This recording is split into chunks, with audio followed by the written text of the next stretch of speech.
As I walked through the mud, the wet ground stuck to my boots. The bandage I used didn't do much to stop the blood from my leg, which hurt every time I walked. Overhead, thick gray clouds blocked the sun and cast a dark, gloomy shadow over the shore. We looked for signs of cover or supplies, but all we could see were damaged ruins that were hard to make out in the thick palm fronds and vines. Our boat was broken up and lying in the twisted mangroves. There was no way to fix it because the bottom was hollow. 3 days at sea had worn us down and tense up our nerves. Each hour that went by made us feel even more like we were lost. While the others looked ahead, I stopped to catch my breath by leaning against a mossy rock. A flash of movement caught my attention. I saw a person come out from behind a thicket of bamboo.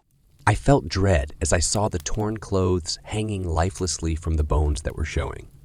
It stared back with empty eye holes and a face that looked like it was in constant pain. It stumbled toward the trees and then vanished into the shadows, with each heavy step turning into a spooky silence. My friends were out of sight and didn't know about the new threat that was hiding in the ruins. I knew we wouldn't last long if we didn't find a place to stay before it got dark. I huffed after them while bracing my leg, determined to tell them of what was lurking on these empty shores. We looked deeper into the ruins, slowly putting together a terrifying past that had been frozen in time. Rotting homes and abandoned cars were signs of some disaster that wiped out all the people who lived here, leaving only ghosts of those who lived there before. I got chills when I saw a cemetery that was falling apart. Headstones were falling over and cracked. Crypts were gaping open. Ferns and plants were climbing over bones that had been left to rot in the sun. With the light going out, we strove to find a safe place to be before it got dark. It looked like there was no way to find safety among the wreckage until Claire saw a tomb that was still standing in a group of trees. We used the last of our strength to pry open the rusty gates and lock ourselves inside just as it started to get dark. We looked at our few stores and bandaged wounds by flickering torchlight as the light was going out. As night fell, there was a strange silence. Strange rustling sounds and wheezes could be heard coming from outside, bringing the humid air. Jackson grumbled something scary about ghosts haunting these empty graves.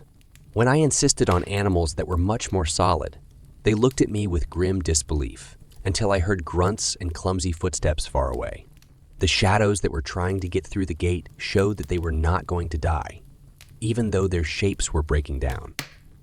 We gathered together and listened to the sounds of those things moving around among the gravestones, as if they were looking for signs of life on this empty shore. I could only think about the person I'd seen earlier and how many more were now lurking in the dark. It was getting late, but I couldn't fall asleep. Each sound kept twisting my mind until dawn broke the lingering fear. We made it through another day, but our terrible ordeal on this lonely, scary island had only just started.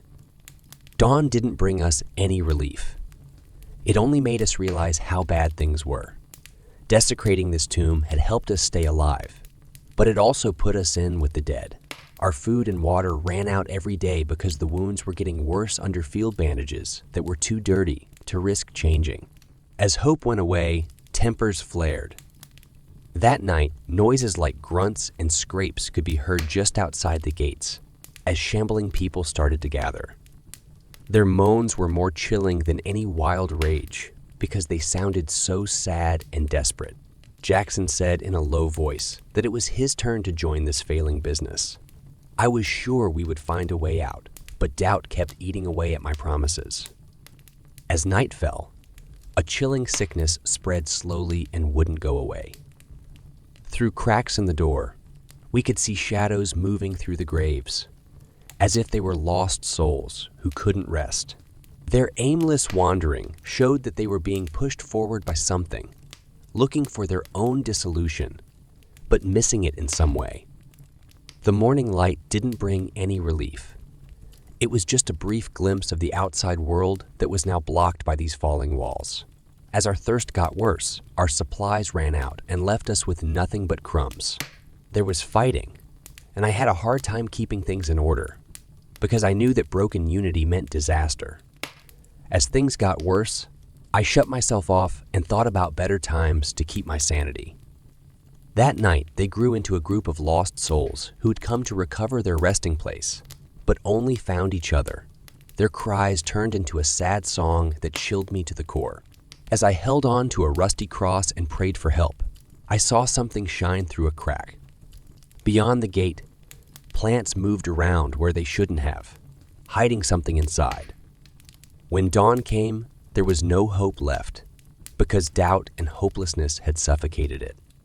Another day that went by only pushed off the unavoidable end, as the crowd outside grew with each sunset. At the slightest sign of movement in the dense brush, we felt hopeless and drained of energy. As a shape appeared, it made me feel a lot of different feelings, which all came tumbling out of my chapped lips. A boat that had been swallowed up by the bush for a long time was partially hidden by the brambles and vines. Our prayers had been heard, and salvation was both a blessing and a curse. Outside these walls, risks hid in the ruins that cast long shadows in the hazy sun.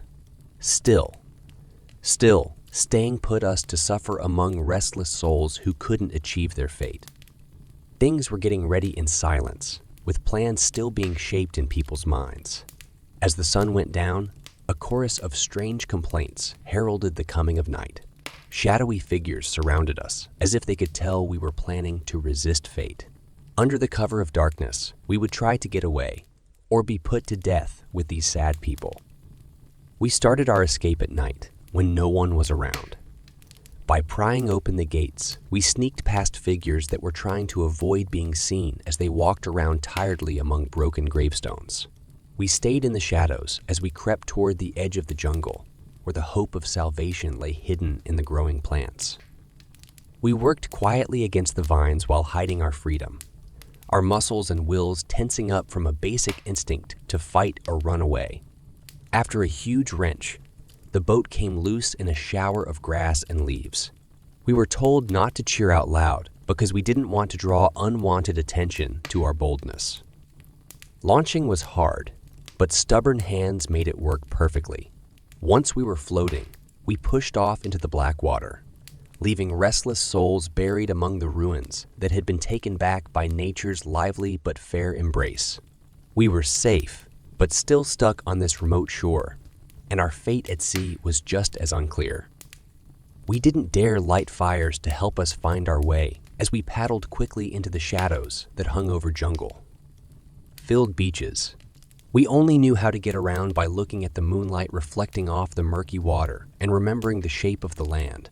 As darkness gripped this unholy place under her temporary rule, echoed moans carried a sad lament.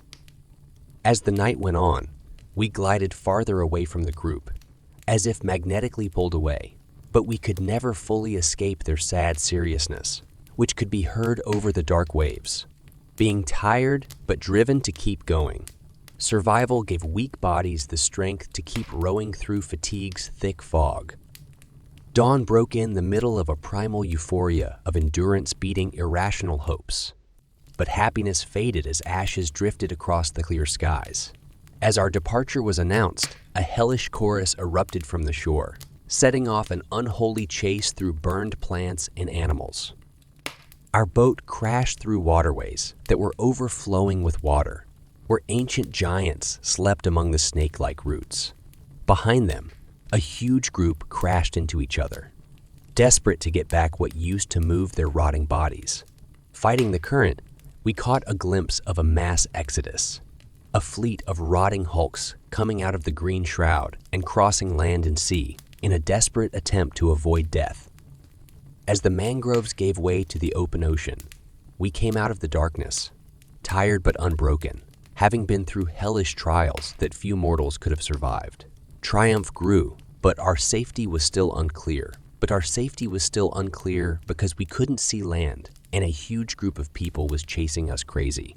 As I looked back at the army of decay coming out of the primal forest as a single unit, I got ready for the challenges that lay ahead on the open brine. We were tired but determined, so we jumped into the huge blue sea, hoping to find safety or death in the water. It came out from behind that drowned army, its members moaning in a never-ending chant that echoed across the waves. They seemed to come in huge groups, coming from every bay and channel, like hungry ghosts, chasing their prey into the realm of Neptune. As the days went by, we floated toward a future we couldn't see. Storm clouds formed, but it didn't rain. They just made it hard to see the line between the sky and the sea, while that armada drifted aimlessly, ignoring both the storm and the tide in their single-minded chase.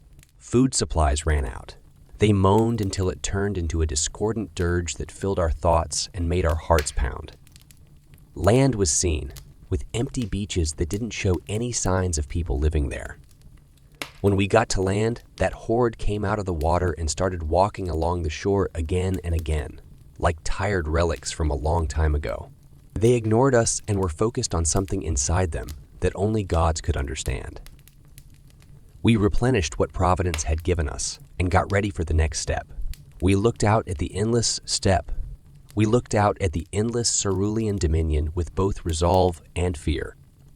Days became fuzzy as waves and clouds covered the sky. Food ran out while that dirge played on the air all the time. Our bodies broke down because of the sun, salt, and constant wear and tear. On the edges of awareness, madness waited, tempting people to give in to the current's help. Broken souls could only resist the allure of oblivion by remembering the hard times they had in the past. The land floated over the mists and then vanished just as quickly. Our thoughts were all over the place, grabbing at desperate visions. That song turned into a terrible requiem that locked souls in an endless purgatory. Everything looked lost until a dim light came from the shroud and guided the damaged ships to a place of rescue that was beyond all hope. Surfers hit the white sands, and salty rains quenched their thirst. As we fell asleep on that beautiful beach, we caught a glimpse of a society that had just come out of the mists. As the figures got closer, they all became less clear. I woke up in a place I didn't know, to the sound of crackling fires and people speaking a language I didn't know but felt comfortable with. Our troubles were over. We had been saved from the storm by fate or luck alone, and taken to places where life was still thriving, untouched by the disaster that had destroyed the islands we had fled. Even so, that dirge keeps playing in my dreams, telling me that in this world, no terror can be left behind. It has to be lived through until peace is found. I could smell it before I saw it. The rusty, salty smell of spilled organs. My hands were shaking as I gripped the doorknob. I didn't want to confirm the fear inside me, but I also couldn't deny what I saw. I took a deep breath and opened the door. I heard a guttural moan, and then the slapping sounds of flesh slowly and wetly torn apart. Red soaked into the wooden floors and moved toward my feet in wider streams. I looked up from the blood and guts, afraid of what horrible feast was coming next. There was Brad, hunched over Missy's spread-out body from next door, or what was left of him.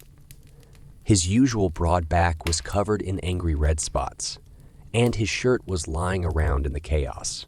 I used to have lean muscles that held me up, but now they were flexing and rippled under my thin skin as they ate quickly. He bared his teeth and heard the scary crunch of bone and gristle between them. "Brad," I gasped, putting my hand to my mouth to keep from throwing up. When I spoke, the thing that was my husband stopped, but it didn't turn. I stepped forward on shaky legs and asked, "What have you done?" Brad finally raised his head. He had red marks on his face and mouth that looked like scary war paint, but it was his eyes. Pupils blown wide and dark, whites filmed with a hellish gleam that made me fall to my knees. Deep inside those strange orbs, a spark of recognition appeared, but his face stayed blank and wild. He let out a low moan as he moved toward me, throwing Missy's badly hurt body behind him like trash. He had blood and gore all over his hands and wrists, some of it fresh and some dark from drying. Brad had never looked more like a crazy person. In a daze, I stumbled backwards across the floor. This is not real. My sweet, kind Brad was gone in an instant, replaced by a wild animal that was hungry. It felt silly to have my wedding ring on my finger, because it was so heavy. We had coffee on the porch this morning, just like we always do. And now, I couldn't hold back a sob. Fear and sadness were tangled up inside me in an impossible knot. The thing that was Brad stumbled closer and made that awful sound. The throat shouldn't be able to make that sound. I kicked it out with both feet, making a good contact with his stomach to stop it moving forward. With a sound that was almost like a dog's yelp, it jerked back, hunched over as if ready for another blow. At that very moment, Brad looked at me again through his tangled hair, and I saw it. A flash of recognition, of the kind soul I knew, fighting below the surface of his current rabid hunger. I felt a silly sense of hope fill my chest, and then his face twisted as if he were in terrible pain. He let out a painful groan and threw himself at me with even more force. Just in time, I rolled to the side and felt the whoosh of air as he hit the floor where I was lying. As I stumbled to my feet, I grabbed the fireplace poker, which was the closest thing, and held it out in front of me while shaking my arm. Brad knelt down, circled me, and looked at me with eyes that were burning with desire. As his chest heaved, blood and spit came out of his chin. This wasn't a hurt loved one. It was a cruel, unbending beast. The poker felt like it had no weight, but it was so heavy in my hand. I could end this right now by giving that messed up head one quick blow. Free Brad from the grips of this crazy thinking that had taken over his whole life. As I walked backwards toward the door, my arm rose up on its own, shaking. Then his dark eyes met mine again, and he whispered, "Please." In a rough imitation of the voice I knew so well, I stood still. That's how I felt for the next 2 weeks, stunned and scared. During the day, I couldn't stop cleaning our house and removing any traces of what Brad and I had said in the living room that terrible day. At night, when Brad was locked up in the cellar, I lay awake in our bedroom, safe and sound, listening for any sounds of movement. I told myself it was just the wind when I thought I heard soft scrabbling or sad moans coming up through the old floorboards. Brad asked me not to leave him that day. He was still conscious, even though his eyes were red from hunger. I just couldn't kill him right then. Not my sweet Brad, who I loved very much. Instead, I locked him up by pushing him into the damp basement and slipping the heavy lock into place with a hand that didn't shake. After that, I went about our daily lives, as if nothing was wrong, refusing that my home had become infected. After the accident, I vaguely explained Brad's disappearance. My friend Jenna called me every day to see how I was doing. She was worried about my health. I brushed off her worries with practiced ease, telling her I just needed time to deal with the pain on my own. I agreed right away when she suggested that David and I have a Bobby K this weekend to take my mind off of things. I needed to block out the sounds coming from below and keep up the appearance of normalcy for a little while longer. The day of the party started out clear and bright, which was a contrast to the chaos inside. I scrubbed hard and my dry tears left salty trails on my face. By evening, the house was spotless, with no dust or blood for guests to find. I avoided everything, even the cellar door, as if it could break the fragile truth I was holding on to. When the doorbell rang, I readied myself and answered it with a weak smile. I got a tight hug from Jenna. "In my hair," she said. "I'm so glad you're feeling better." David greeted me by putting his hand on my shoulder and smiling at me. I took a big swallow and waved them inside. Their heavy feet moved on their own. The party started. As night fell, we sat around the outdoor fire pit, enjoying the crackling of the flames against the growing darkness. Jenna told us about rumors going around the office while I sat there and pretended everything was fine. David poured more beer into our glasses with ease. I let myself relax in good company and nice smells for a while, taking my mind off of Brad. When I heard it, it was a low moan coming from somewhere inside the house. Jenna and David both went quiet, their brows knit as they tried to figure out what was going on. My chair shook as I stood up so quickly. It's nothing. Probably just the pipes, I said through a weak laugh. But the sound came back. This time it was sadder, and then there was a sharp rattling from below. My friends looked at each other worriedly. David slowly got up from his seat and asked, "What was that?" Jenna took hold of my arm. She looked at my face and asked, "Are you sure everything is okay?" I pulled away as the heat left my skin. I said, "Yes, of course." Too quickly and too loudly. "I just need to check something. Please stay here and have fun." Before they could say anything else, I ran into the house and locked the back door safely behind me. When I walked inside, I heard cold, heavy quiet. As soon as I got the nerve, I dragged my numb feet into the dark cellar. Brad was lying on his back at the bottom of the stairs, with dried blood all over his bones. When I got close, he let out a pitiful grumble and turned to look at me with begging, lambent eyes.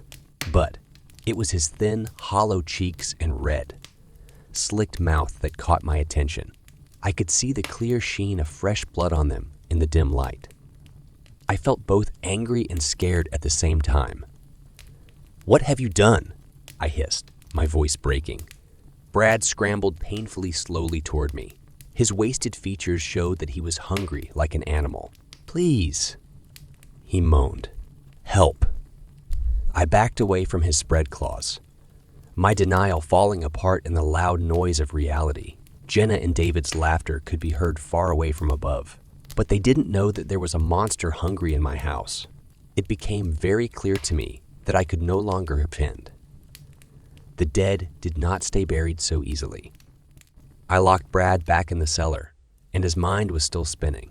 As the night went on, I went back to the BUK with a tense smile and more drinks, hoping to hide the truth for a little while longer, under the fun. But Jenna, who is always smart, saw that my eyes were moving and that I was restless. She pushed me to the side while David threw hot steaks onto plates. Jenna looked at my face and asked softly, "What's really going on? You can tell me anything, you know that." I opened my mouth to tell more lies, but her careful attention made me feel bad. I whispered, "It's Brad," and grabbed her arm, and the impossible words came out. The attack, Brad's illness, and my desperate lockup of the monster he turned into below.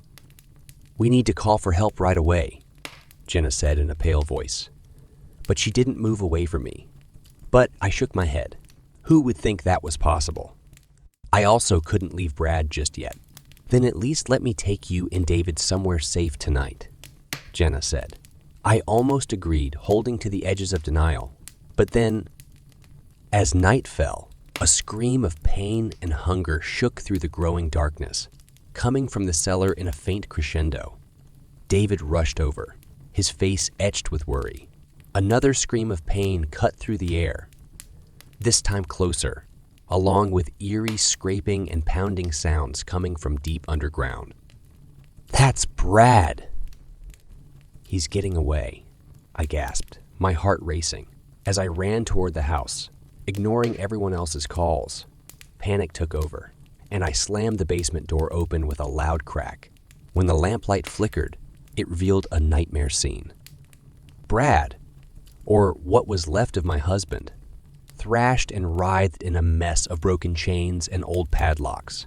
Inches at a time, he tore himself free from the brick, leaving bloody lines on it. Even though his thin skin hung from bones like torn ribbons, he fought like a wild animal to get out of his underground tomb.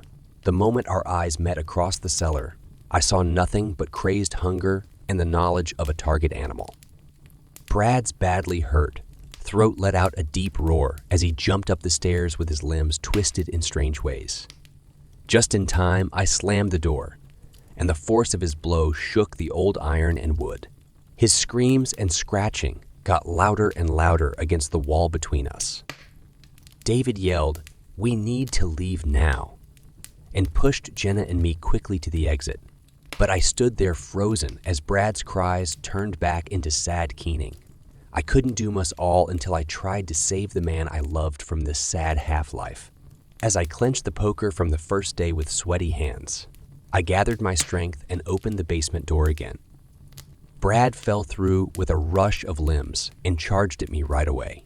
I swung and sidestepped with all my strength, feeling the metal crunch through my brain and bones in a way that made me sick. The thing that had been controlling my sweet husband finally stopped moving. He fell to my feet. I fell to my knees in the middle of the bloodshed and threw up. "Come on, Kara, there's no time," Jenna yelled, pulling me quickly to stand up. Then David let out a gasp behind us that was hard to understand. When I turned around to see him struggling with thin air, I was shocked to see that it wasn't really thin air. In those last few seconds before they died, Brad must have somehow infected both of them. Jenna and David looked at me with wild, bloodshot eyes and shook as strange hungers took over inside them. My friends stumbled and moaned as they came toward me. "Oh, please, please help us." I let out a scream as truth hit me. Jennifer and David had turned into the monsters I'd been afraid of right in front of my eyes, even though tears were running down my face. I slowly moved away with my hands raised, as if to block their way. Oh, please. I just couldn't do it, not to them. Jenna shuffled over to me, her face twisted with pain. She croaked, "Help us," through a throat that wasn't her own. Then David dove at me with an angry snarl and hit me hard where I had been standing just now. Out of pure reflex, I ran as fast as I could, dodging their vicious grasps as I sped back to the house. They chased after me with such speed and fury that ice chunks went through my blood. I took a chance and looked over my shoulder at the shambling horrors that were chasing me.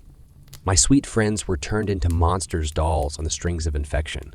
An ugly sob broke out as I sped up and struggled with shaking hands to find the doorknob on the porch. It slid in just as they slammed into the glass with animalistic rage, making cracks that spread outwards as they hit it. I stepped back and fell to the floor, pulling my knees up to my chest while sobbing in different places. It was impossible for this to be real. It had to be a bad dream, caused by sadness and shock. However, the blood that was drying on my skin and the sounds of angry hunger breaking through the wall between us told a different story. One of fear and evil, creeping into the light of a world I used to know. It could have been minutes or hours while I sat there, feeling nothing, and watched the shadows get longer across the floor. Over time, Jenna and David's crazy pounding turned into aimless scratching. Their basic feelings were dulled but not satisfied. It got quiet again, and the only sound I could hear was my rough breathing. I knew this break would not last. When dawn came, they would be stronger again, and more sick people could come down from the nearby woods. I had to do something. Rising on shaky legs, I walked through the empty house like someone who was dead, picking up food and weapons with mechanical accuracy. Kerosene, matches, and Brad's hunting gun could either save or kill, depending on the situation. Then I stopped in front of the basement to gather my strength, and I went down into the thick darkness again. I could feel the death all around me. Blood was dripping from the bodies and drying in clots on the stone. Brad and my friends were still lying where I left them, with their limbs twisted and bent in strange ways. I tried to hold back another sob, but I was sad and got to work anyway. I put gasoline on each body until the smell of gasoline killed any smell of death. That's when I finally found my way back into the waiting night, lit a match, and let it fall. Right away, flames roared to life with a hunger that was almost conscious. Swallowing the fire I'd started, I stood far away and watched without feeling anything as the basement burned down, destroying the house and the forest around it. It was a purge that covered everything. I didn't turn away until dawn lit up the east and the orange turned to ashes. I was so tired that my limbs felt like lead. As I got into Brad's truck, put the coast behind me, and directed the hood west toward an unknown future, the rifle felt heavy in my hand. What started out as fear turned into relief, but the infected were still alive. As I drove away from the mess left by the fire and my old life, I had a feeling that the outbreak had just started. Strange sounds came from the trees getting closer, brought by the wind, and I had to hold back my fear. Now, all I could do was take it hour by hour and hope that people, no matter how broken, could make it through the coming darkness. What's left? Fate would be the only judge. As I followed the address to the empty meatpacking plant, the radio beeped with anxious alerts. Flashing lights broke up the darkness between the broken, down factories. My hands got tighter around the wheel, and I could feel new cuts on my fingers from the start of this nightmare. I pulled over and walked out into the sound of sirens that were becoming more like city noise. Under the sickly orange street lamps, my breath made clouds that made me feel uncomfortable. I didn't see any safety in the silence as I looked around the scene. I only saw secrets waiting to be found.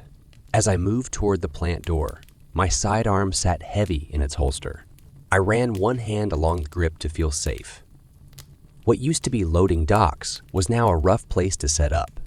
Armored trucks were parked in a mess, and their engines were running to power bright lights that cut through the darkness.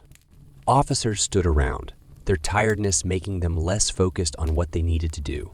When I showed my badge, a sergeant told his men to open the doors. His words were grim. We heard screams and gunfire from inside.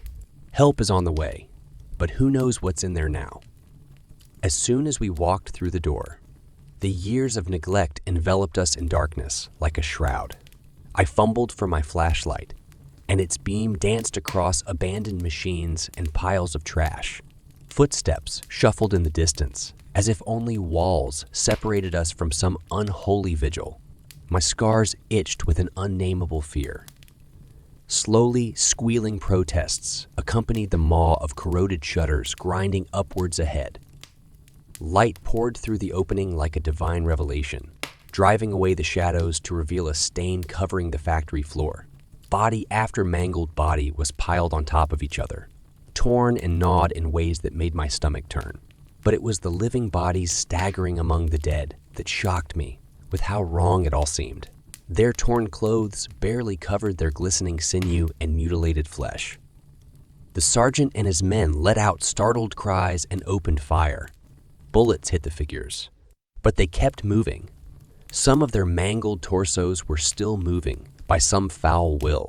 Their horrifying faces turned toward us, their mouths slicked and snarling as their mustard, yellow eyes looked for new things to eat.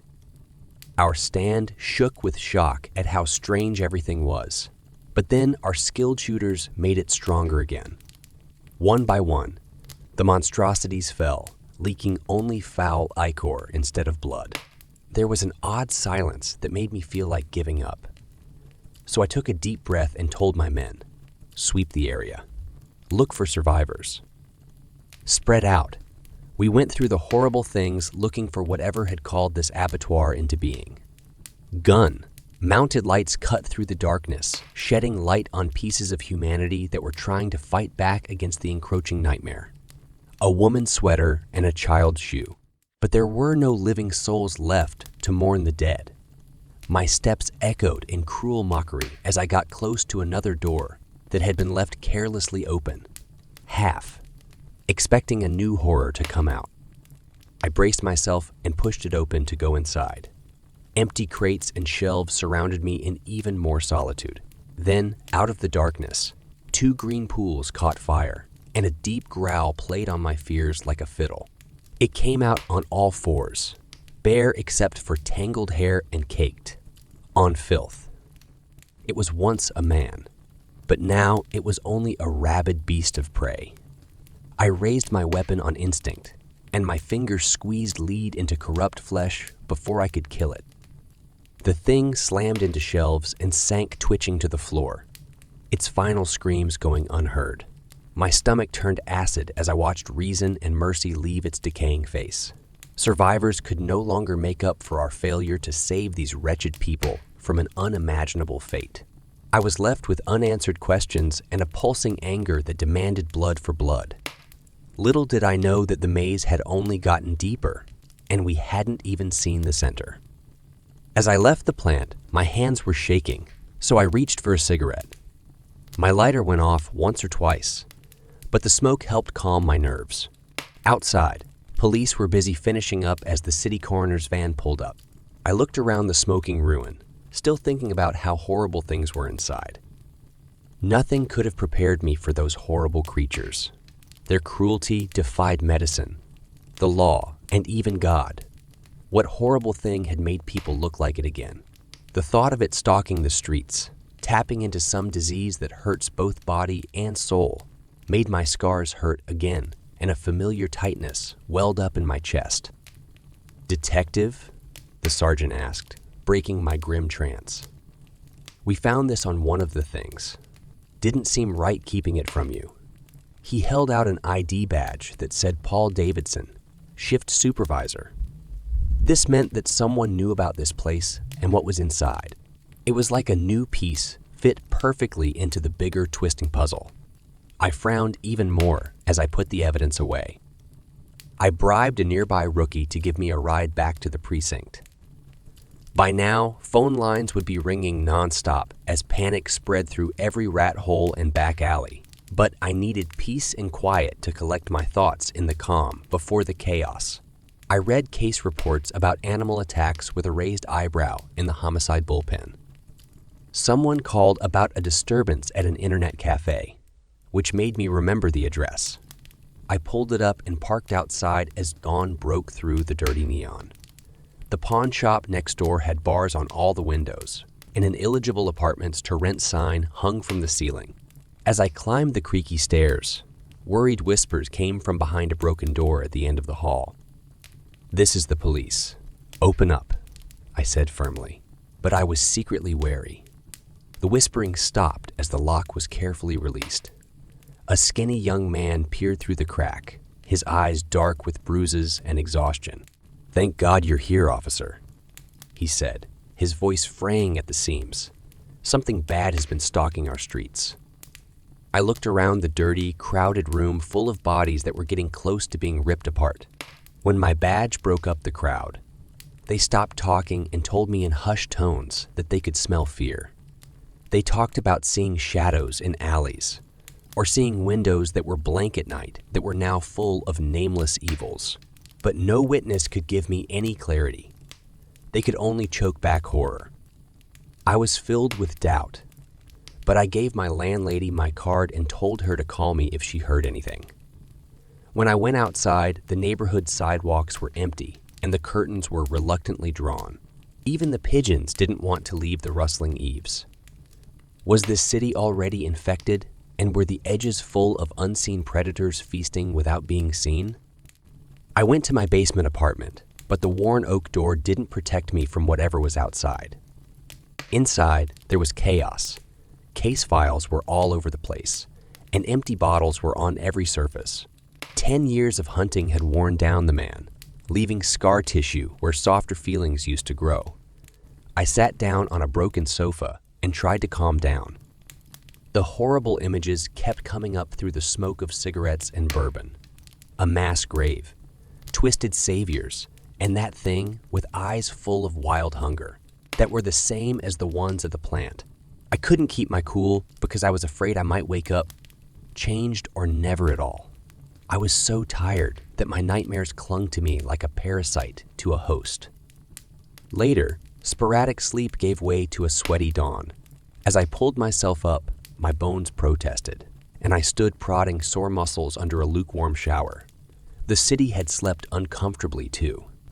Sirens echoed in the distance, and there was a buzzing of hysteria running through everything. I drank a strong coffee and went out into the streets, peering past the veil into a world that had become scary. The maze got bigger, and dark secrets were hiding in every shadow as the city's decline sped up. I followed whatever leads I could find in the growing chaos, both eager to find out what was around every falling corner and afraid of what might be waiting for me there. There were rumors about a new drug that was making the streets crazy, sending high-level users to unimaginable levels of depravity. At the same time, reports of violence and missing people left my coat smelling like the thick fog that was covering the whole place. I grabbed an informant by the collar and dragged him into an alley, where I pressed him hard against a dirty brick wall. "I'm not here to make people behave morally. Just give me a name," I growled, letting go of the rat just enough to cough. The rat, who was wired and shaky, tried several times before finally spitting out Calder. He avoided my eyes and shuffled around anxiously, as if the alley had become too crowded. Crazy jerk's been hiding out in an old hospital selling his poisons to lost souls. Police, be careful what you find inside. When I let out a slow breath, I clenched and unclenched my fists to chase the ghosts that my latest scarecrow had brought out. Calder, the name stuck in my mind. Fate was weaving our paths together in the middle of this madness. As I drove to the hospital's crumbling spires rising above the fog, I felt bad vibes at every turn. Inside, the tomb-like halls echoed with my footsteps, and the voices of the dead calling me deeper. The old wards were now filled with only dust and debris, and patient records that were falling apart gave me thankfully few clues. I felt a familiar tightness around my chest, bringing back half-forgotten horrors that were locked under the floorboards. Desperation drove mania as doors opened into endless crypt, like levels, monsters crowding the edges of my vision. Around every corner, there seemed to be a grinny shroud wearing Belle Wellington's happy smile. I turned around with my gun drawn, but all I could see were mocking laughter and empty hallways staring back at me. Grimly, I put my gun away and kept walking, feeling haunted. Finally, a glimmer of light appeared between two solid doors that smelled like chemicals I didn't know what they were. When I first touched the chaos, I saw a highly developed lab that was much bigger than any back alley den of evil. Wires were tangled between stainless steel surfaces that were decorated with shiny medical and occult tools. Hisses and clicks came from darkened pods that were backlit with an unnatural light that made my eyes water and raised my hackles. Everything pointed to a huge mind falling into its own path of destruction. I was captivated by a twisted symphony playing out on monitors that flickered in bubbling mixtures. On the screen, hidden cameras watched unseen areas filled with vivid nightmares, ghastly hordes that never stopped eating, twitching, mewling bodies that were bound and couldn't move as skin peeled off to reveal pulsating biomechanical horrors below. Madness whirled freely, and only a connoisseur, sitting regally at its center, could see it. Dr. Calder slowly turned, papers flying from his twitching fingers as they gripped instruments tightly enough to draw blood. His skin was clear, and his eyes were glowing with a terrible light that held me spellbound like a snake's prey. He spoke incoherently, praising a new species that had been freed from its mortal coil, and I struggled against the horrors that were surrounding me as my mind became warped by the bleak brilliance that I saw wrapping around us both. A loud crash threw me backwards as a pod burst open in a frenzied talons and teeth gnashing. I emptied my pistol into writhing shadows, flitting between pipes. But all I hit was an eldritch mass that shrugged off damage and bounded hungrily towards Calder.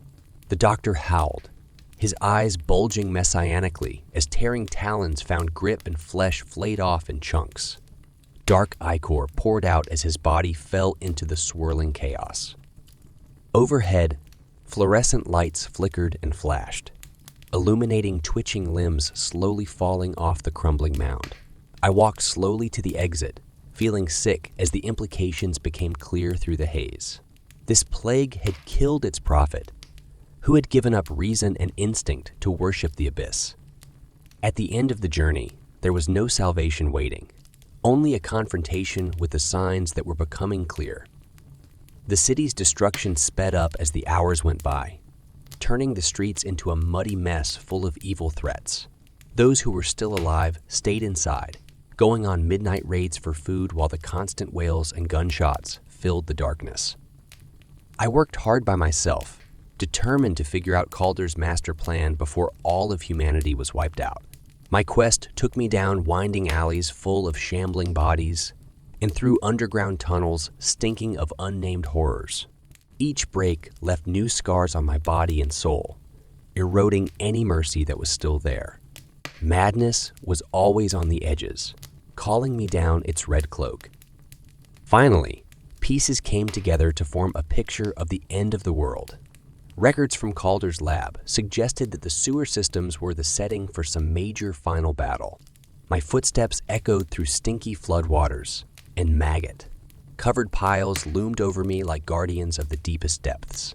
Pipes led endlessly into the heart of a dying city. Then I saw a flash of light in the distance and followed it without any nerves. When the door opened, I saw a huge room filled with mountains of rotting flesh and chitinous masses, twisting in a strange way. The walls were stained with bile and had half-formed horrors from every stage of evolution hanging from them, their limbless torsos blending with barbed flesh. At the center of the scary room, a huge structure covered in dangling flesh ropes blocked the drain, with more additions feeding its cancerous growth. Its huge body turned on many bendable limbs to look at me with a dozen soulless photoreceptive orbs. The carapace plates split apart, revealing dripping maws that gaped wide in wordless hunger. I backed up slowly, holding on to slick pipe for dear life as the shadows crept in. The abyss had come to reclaim a city that had been left empty, and its power reached into infinity. Despair said cruel goodbyes as I prepared for merciful oblivion. But instinct made me run as the monster's bulk slammed into the stinky tunnels, letting out a swarm of swarming creatures that filled the tunnels. My flashlight danced feverishly across leering terrors, gaining with each pounding step.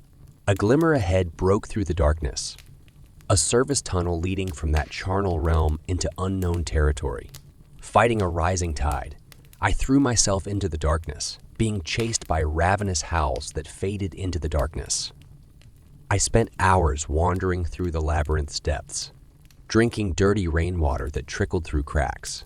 As the darkness fell, I heard steady, taloned footsteps echoing down each corridor as if guided by a primal compass. I collapsed on wet concrete, content to find comfort among swarming bugs. When the darkness lifted, I caught a horrifying glimpse of Hell's Judge standing in the shadows of flickering fluorescent lights.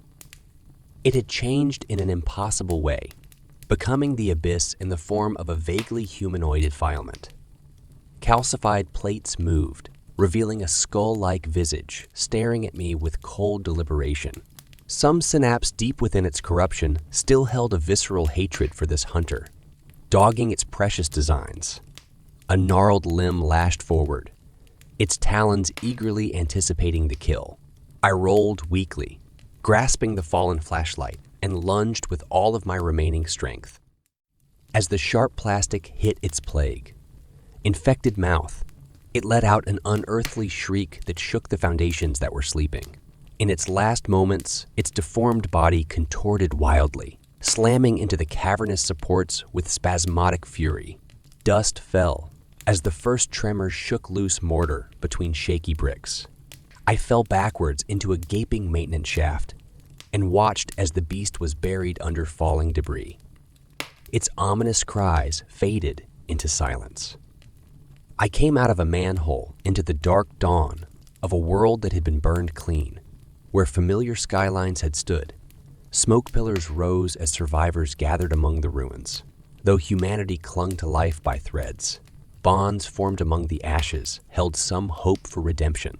For now, the abyss had been sent back to dreamland, but its hunger would last, waiting for new seeds of discord to sprout in its profane garden. Such were the fortunes of mankind, caught in a trap.